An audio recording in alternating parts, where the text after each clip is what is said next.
When I first met Jessie Norman almost 4 decades ago, she was already a global opera star whose live performances and recordings were inspiring audiences on every continent. I had a framed photo of her as Aida hung on my wall because I thought that if I were to have a goddess, she would look like Jessie in that amazing costume. It didn't occur to me for a moment that I, so far from the magical world of opera, could meet her. This is why and how she is with us still. I promise to do my best to carry her spirit and to help others who will continue her spirit far beyond my own time. Let's keep meeting and remembering. Jessie Norman is a song we will never stop singing, and we will pass on. Miss Gloria Steinem.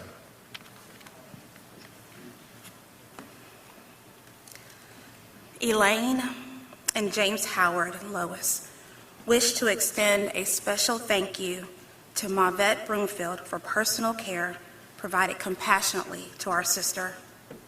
Our deepest gratitude is humbly extended to Damian Sneed, Carol Friedman, our Joe, Dr. Joseph Norman, Lydia Saylor, Lola West, Jeanette Duarte Bell, and Gwen Quinn for the many hours sacrificed to assist us in preparing for our sister's homegoing service. As well, the entire Norman family has been overwhelmed by the generous and compassionate outpouring of condolence. Please know that we will never forget how you have shared in your own way and ministered to us during this loss. Thank you.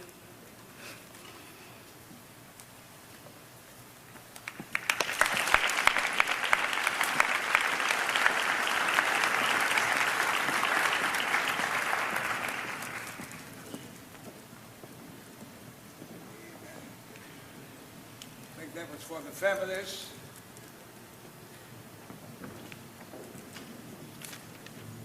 At this time, let us get ready. Let us get ready for the eulogy following this. But let me say this: as our eulogists come forward, the nephew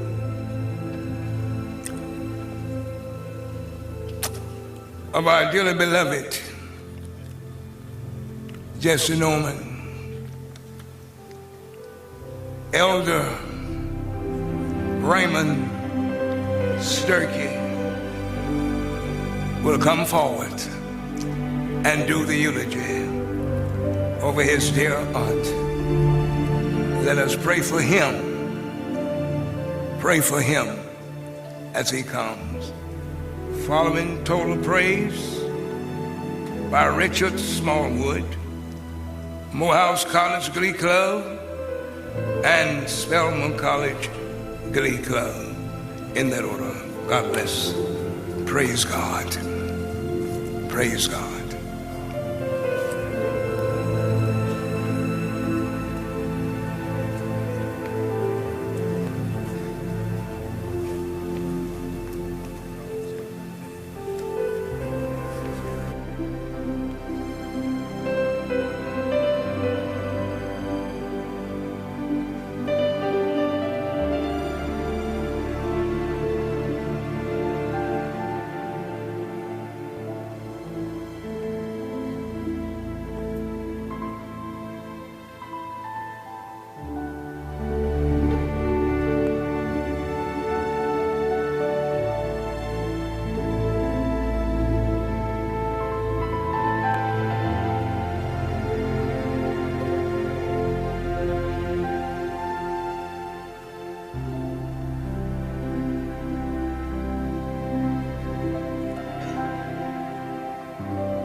Dr. Hill,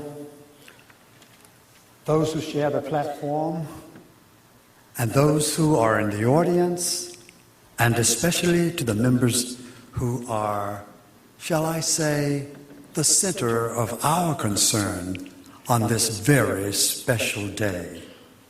I am James A. Forbes, Jr.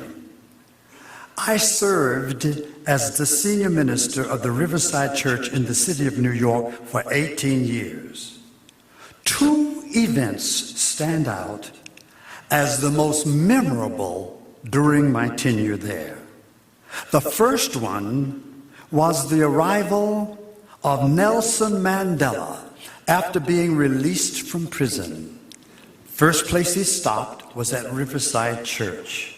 And do I ever remember that day with the great Baba Olatunji beating out the rhythms of our ancestors, and Nelson and Winnie Mandela walking down that long aisle at Riverside Church.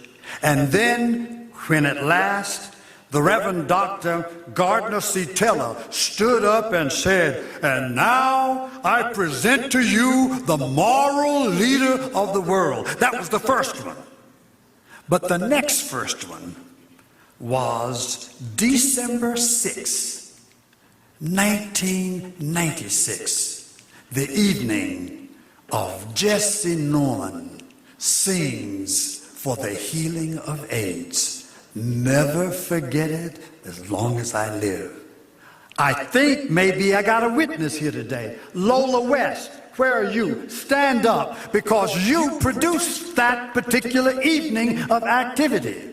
There's Lola, and also Pernessa Seal of Balm in Gilead. You were the one who talked with Jesse Norman about the event, and you guys pulled it off. You stand up too, Pernessa. You are a witness. This was one of the greatest evenings we have ever had at that church. Now, let me tell you this, and I know it's time to preach, but you don't want to miss this. That night, those people who were featured, and I got it here on a VHS, and I think somebody got to go and find a VSR to get it out. But listen, Jessie Norman, a mighty diva in her own right, a celebrity international, said to me that celebrities are not just for fame and acclaim.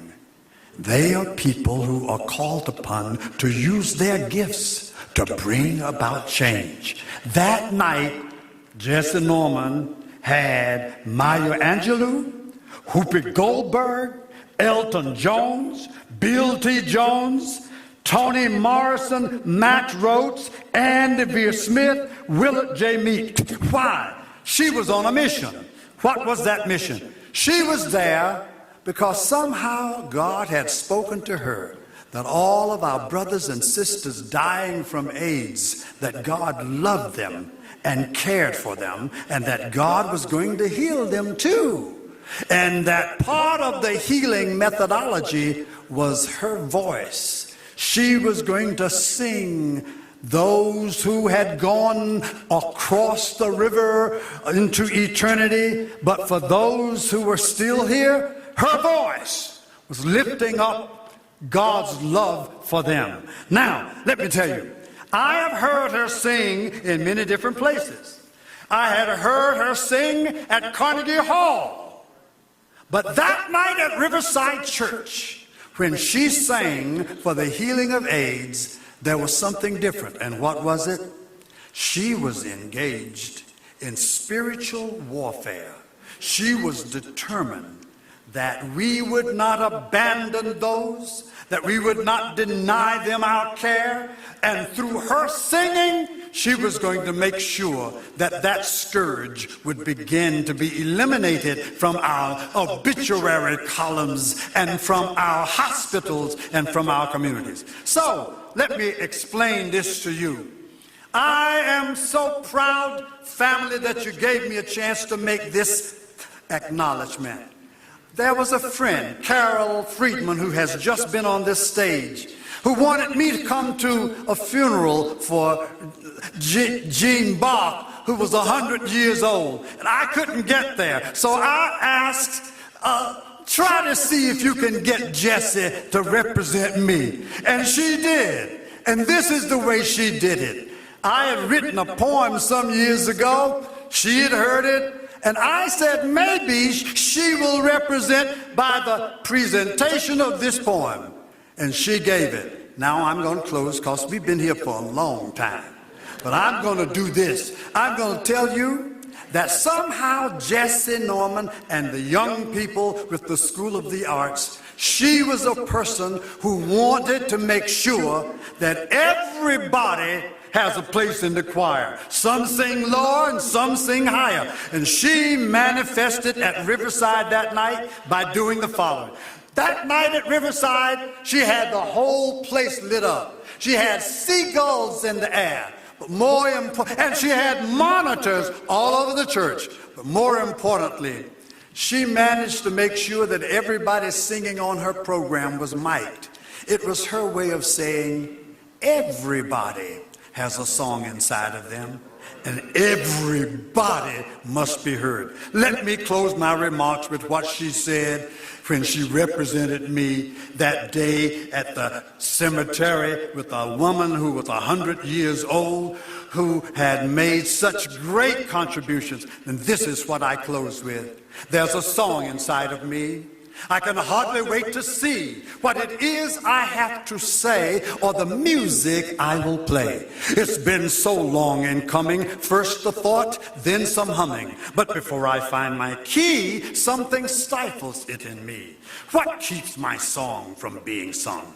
Past hurts, deep fears, a timid tongue? What makes my freedom come so hard? A self-made live-in prison guard. Meanwhile, the song still groans in me. I can't be me until my song is set free. Debating, hesitating, getting ready to sing. My song could die like a stillborn thing. Release your song, said the Spirit to me. Be free, it's Jubilee. Cast out each fearsome song patrol. Proclaim deliverance to your soul. The Spirit of life flowed through my heart. My blood flushed out with the Spirit of love. Thank God my song has been set free. The rhythm and the words are right for me. I'm finally ready to sing out strong. My soul is saying, this is my song. We're getting ready for the eulogy.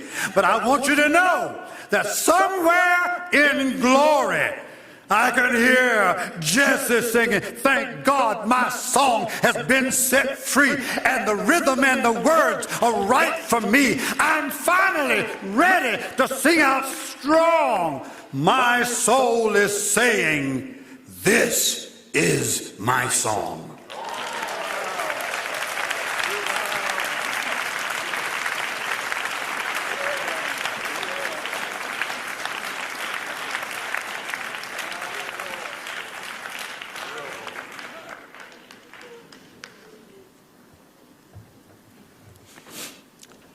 Good evening. Oh, it's not evening yet. I'm nervous. Good afternoon. About 6.5 or 7 years ago, I was playing this well-known jazz club in New York, and it was Thanksgiving. And for the past 7 or 8 years, I haven't gotten a chance to go home for Thanksgiving. And halfway through the show, I always tell the folks, I said, we're playing music. This is what we do for a living. We're going to have a good time. And if you find that you're not having a good time, it's probably your fault. And then I was in the middle of the show, light kind of shining like this. I look slightly to the right, and I said, it looks like, could that be? I said, ladies and gentlemen, with a little hesitancy in my voice, Miss Jessye Norman, and it was her. And I went home that night, and I was like, wow, man, Jessye Norman came to my show. She stayed. I was on cloud 9. And then the next year, she came back. This is Thanksgiving Day. And then the next year after that, she came again. And before I realized it, at least in my own mind, I wasn't home for Thanksgiving with my family. But Jessie came and she brought a little bit of home to me with some of her family. And I want to thank you to the Norman family for that. And thank you for giving me a chance to honor the one and only Jessye Norman in song.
I said I'm gonna lay down my burdens, oh down, head down. I'm gonna lay down my burdens. I ain't gonna study war no more. I ain't gonna study war, study war no more. I ain't gonna study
afternoon.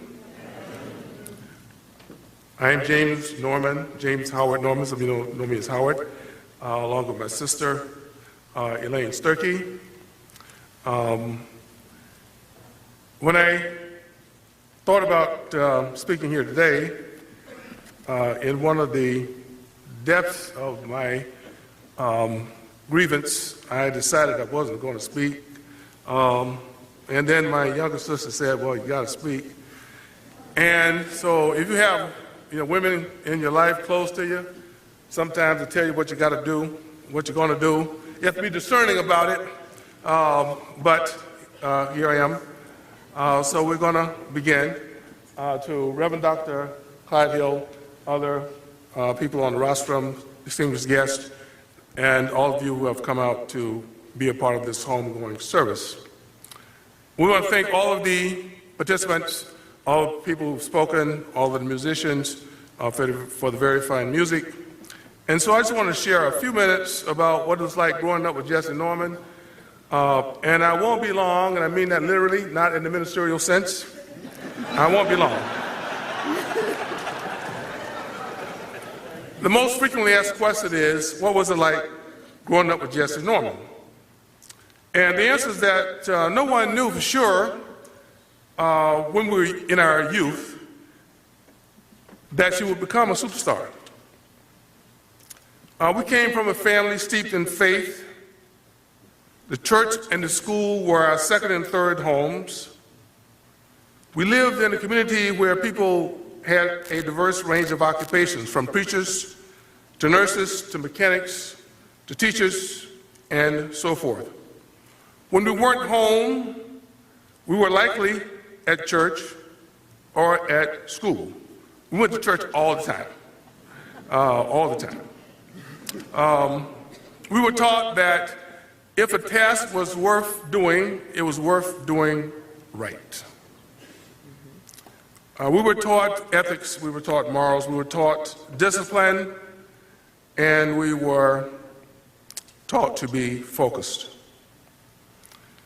Before Elaine came on the scene, I was 9 years old, and I was the baby in the family, sort of like being a private in the Army,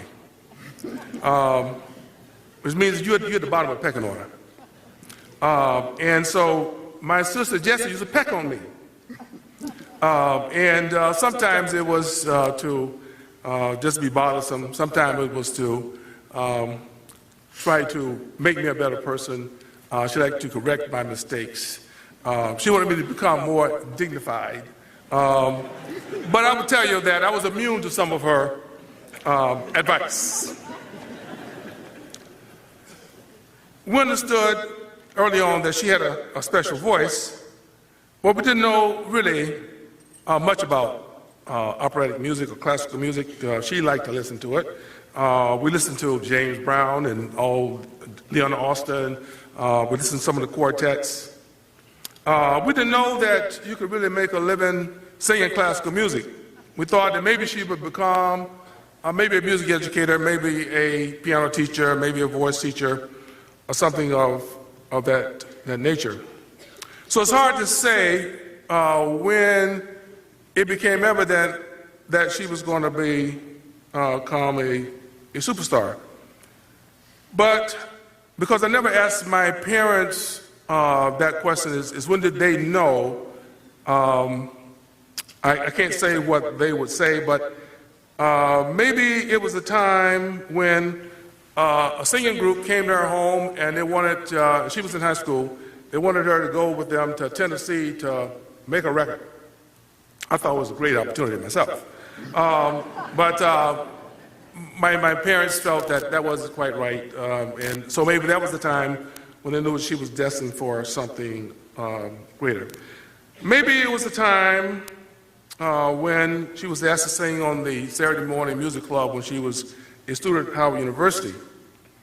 Or maybe it was the time when we flew to New York in the late 1960s when she was in a voice competition at the Metropolitan Opera, and where she won second place. I was there with my mother, and on my first plane trip, and I always believed that really that she was really the one that won first place, even though it wasn't awarded to her. So we were nurtured by our parents, our church members, and by educators at C.T. Walker, A.R. Johnson, and Lucilaney High School.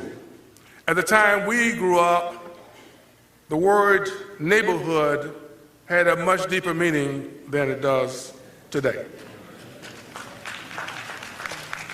To many, she is one of the greatest singers to ever hit the stage, while to others, she is the greatest of all time. We will miss her presence, but we can always listen to her voice. We can always listen to her voice. She has many recordings. We will miss your presence, dear sister. She was our sister first and diva second. We say farewell. We'll see you on the other side. Thank you.